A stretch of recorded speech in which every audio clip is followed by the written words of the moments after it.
Bharatiya Janata party सारख्या corrupted पक्षाची लाचारी करून विधान परिषदेचं आमदार पद मिळवणारा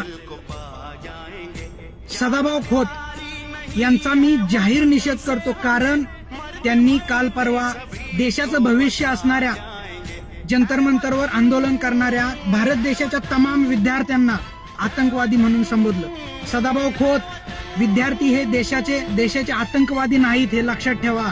विद्यार्थी हे देशाचं भविष्य आहेत। तरुणांच्या स्वप्नांचा असा अपमान करू नका, हे बंद करा। याचे परिणाम तुम्हाला भोगावे लागतील।